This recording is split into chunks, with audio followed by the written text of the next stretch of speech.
जय श्री कृष्ण बंधुओं। भक्ति और उपासना अध्यात्म के क्षेत्र में दो शब्द बहुत प्रचलित हैं, बहुत महत्वपूर्ण भी हैं।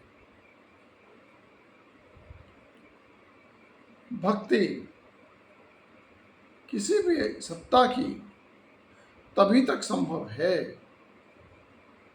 जब तक वो सत्ता इस जगत में विराजमान है। यानी चाहे कृष्ण की भक्ति हो, चाहे राम की भक्ति हो, चाहे अन्य किसी सत्ता की हो, वो प्रत्यक्ष होकर के, प्रत्यक्ष रह करके किया जाना संभव है। लेकिन जब ये सत्ताएं अप्रत्यक्ष हो जाती हैं, अप्रकट हो जाती हैं, तब इनकी भक्ति के स्थान पर उपासना की जाती है। उपासना का विषय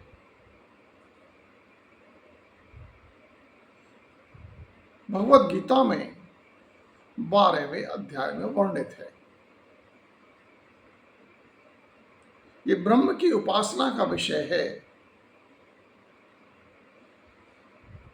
तब जब ब्रह्म साकार और साक्षात इस जगत में न हो, जब ब्रह्म साक्षात और साकार नहीं होता, तो ब्रह्म या तो सर्वत्र व्याप्त होता है, कण कण में उपस्थित होता है, अथवा अक्षर अनिर्देश्य स्वरूप में, अर्थात बिंदु स्वरूप में अपनी तृतीय नेत्र में दिखाई देता है। इन दोनों ही स्थितियों में उपासना कैसे की जाए और उसका क्या परिणाम है, यही बात भगवान कृष्ण ने 12वें अध्याय में बताई है। भगवान ने बताया कि जब अक्षर अनिर्देश्य स्वरूप की ऋषि मुनि लोग उपासना करते हैं, अर्थात उसके सानिध्य में रहते हैं, तो इस प्रक्रिया को पूरी करने के लिए वो पहाड़ों कंदराओं में निवास करते हैं, ध्यानस्थ अवस्था में बैठते हैं, और उस ध्यानस्थ अवस्था में वो बाहों के मध्य तृतीय नेत्र की स्थिति में उस अक्षर बिंदु स्वरूप के तेज का अनुभव करते हैं। और जब तक अनुभव हो, जब अनुभव हो, उसी समय उपासना मानी जाती है। इन ऋषि मुनियों का यह भी मानना है कि यह साधना अति कठिन है, लेकिन ऐसे साधक का इस संसार से बेड़ा पार कराने वाला स्वयं ब्रह्म ही होता है। दूसरी प्रकार की साधना सहज है, सभी के द्वारा सामान्य तरह से की जा सकती है, और वो इस मान्यता पर आधारित है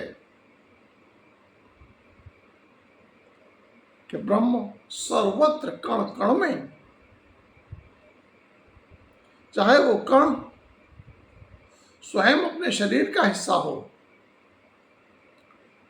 चाहे शरीर के बाहर कोई भी कण,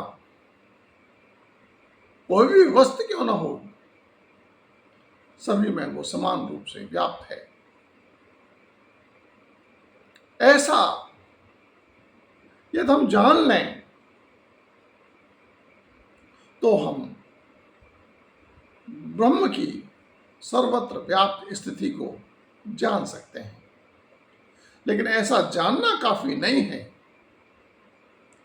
उपासना तब मानी जाती है जब हम ये मानते हुए कि वो है, वो दृष्टा है,